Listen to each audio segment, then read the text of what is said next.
The world thought George Foreman's funeral would be a quiet celebration of a boxing legend's life. Instead, it became a battleground over money, power, and long-buried secrets. Behind the scenes, family members argued over his $300 million fortune. Uninvited guests caused chaos, and mysterious events suggested someone was trying to hide the truth. Foreman had left clear instructions for a simple, private ceremony. No media, no celebrities, just close family. But from the moment his casket arrived, things went wrong. Boxing promoter Don King showed up with an entourage of bodyguards, demanding entry despite being told he wasn't welcome. Witnesses reported shouting matches at the church doors, with Foreman's sons refusing to let him in. Meanwhile, inside the building, $50,000 in cash meant for charity mysteriously vanished. Security footage later revealed two men in suits slipping out with a briefcase, but the police called it a misunderstanding. The real drama, however, was over Foreman's will. The 47-page document left 5 of his 12 children with nothing, sparking immediate legal threats. His daughter Georgetta claimed he had called her the night before his death, whispering, "They changed my words." Even more shocking, the original George Foreman grill prototype, worth millions, disappeared during the funeral. Some say it was stolen. Others insist Foreman himself had given it away years earlier. Then there were the unexplained incidents. The woman who appeared claiming to be his secret daughter. The fake pastor caught recording private conversations. And the alarm that went off for no reason during the service. Even after the burial, strange things kept happening. Fresh flowers appeared on his first wife's grave, though no one admitted to placing them. A stranger left a single boxing glove on his casket and vanished. And in a bizarre twist, the sound system played his 1974 loss to Ali on repeat, a fight he had always refused to watch. What does it all mean? Was someone trying to send a message? Did Foreman's family ignore his final wishes, or was there more to his will than anyone knew? One thing is certain. The man who preached forgiveness in life left behind a storm of conflict and death. Now the question is, will the truth ever come out, or will the secret stay buried with the champ? Just when the legal battles seemed settled, a bombshell emerged. Foreman's longtime gardener, Miguel Rodriguez, was quietly left a $5 million trust fund in the boxer's final will amendment. The catch? The document was signed just 3 days before Foreman's death, when he was reportedly heavily medicated. Miguel, who worked for Foreman for 27 years, suddenly disappeared after the funeral, leaving behind only a note that read, "The champ kept his promises." Forensic experts confirmed the signature was genuine, but the timing raises disturbing questions. Why would Foreman make such a drastic change at the last minute? And why did Miguel vanish instead of claiming his fortune?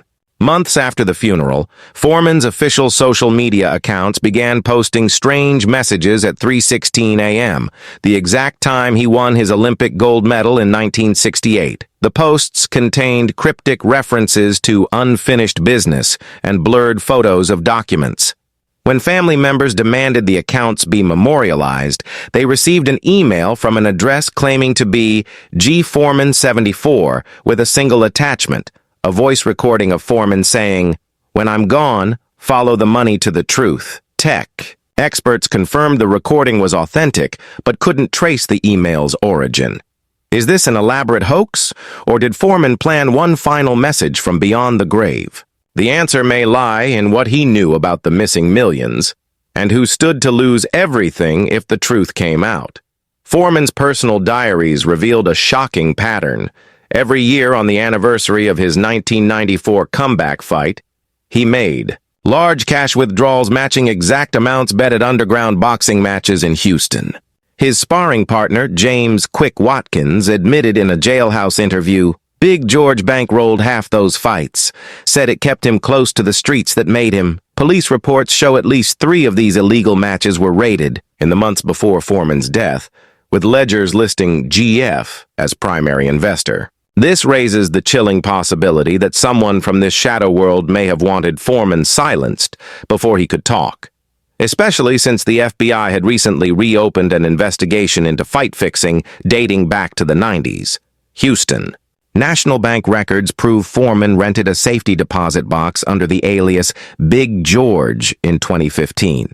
Surveillance footage shows him visiting it monthly, always alone, always carrying a red notebook. But when lawyers went to open it after his death, the box was empty except for a single key taped to the ceiling, a key that fits nothing in Foreman's known properties. His accountant's last email before refusing further interviews read, "The champ told me if anything happened to him, that key was his insurance policy." Private investigators tracked the key's serial number to a storage facility in Nevada that burned down the week after Foreman's funeral. Coincidence? Or proof that someone was willing to destroy evidence worth killing for? After the funeral, a memorabilia collector in Tokyo received a package containing Foreman's 1973 championship glove, the one he wore when he destroyed Joe Frazier. The shocking part? Fresh bloodstains on the knuckles that DNA tests confirmed weren't Foreman's. Even stranger, the glove contained a micro SD card hidden in the padding with encrypted files labeled Project Gold. Forensic analysts say the encryption matches methods used by CIA operatives in the 1970s, the exact years Foreman was secretly meeting with government officials about security consulting. His former manager admitted George did some work nobody ever talked about, said if the truth came out, it would change boxing history forever. Reverend Thomas, who gave Foreman's eulogy, disappeared for 11 days after the funeral. When he returned, he refused to speak about what happened until a church deacon leaked his private notes. The document reveals Foreman had given the Reverend a sealed letter to read only if suspicious people showed up at the funeral. That letter contained Bible verse Isaiah 41:10, "Fear not, for I am with you," followed by handwritten coordinates pointing to a rural Texas cemetery where Foreman's stillborn twin brother was buried in 1948. When investigators dug at the site, they found not a coffin, but a metal case containing nothing, just a faint smell of cigar smoke and a single fingerprint that matches no known records. Was this Foreman's final joke, or proof he anticipated his legacy would be under attack? A bombshell document surfaced in Havana's boxing archives, a 1976 marriage certificate linking Foreman to a Cuban boxing coach's daughter during his famous Rumble in the Jungle training camp. 3 neighbors in a small coastal village confirmed El Gigante Americano visited annually until 1992, bringing gifts for a boy named Jorge, who bore a striking resemblance to the young Foreman. Cuban immigration records show the family suddenly relocated to Moscow in 1993, the same year Foreman made his historic comeback. When journalists tracked down Jorge, now a 47-year-old boxing trainer in Kazakhstan, he showed them a worn photo of Foreman holding him as a baby, whispering, "He told me some doors are better left unopened." A FOIA request revealed that 37 pages of Foreman's FBI surveillance file from 1968-1975 were accidentally destroyed the week after his funeral. The surviving documents reference his involvement with a shadowy group called the Gold Glove Society, an alleged network of athletes who smuggled cash to civil rights groups. Most chilling is a redacted 1972 memo warning that Foreman had obtained sensitive information about certain promoters' dealings with organized crime. The case agent on file? A young investigator named Donald King, no relation to the famous promoter, who resigned abruptly in 1976 and was found dead in a Nevada motel 2 weeks later. The coroner's report simply lists heart failure, but the motel clerk's handwritten note says he kept screaming about gloves before he dropped. Should families always follow a loved one's last wishes,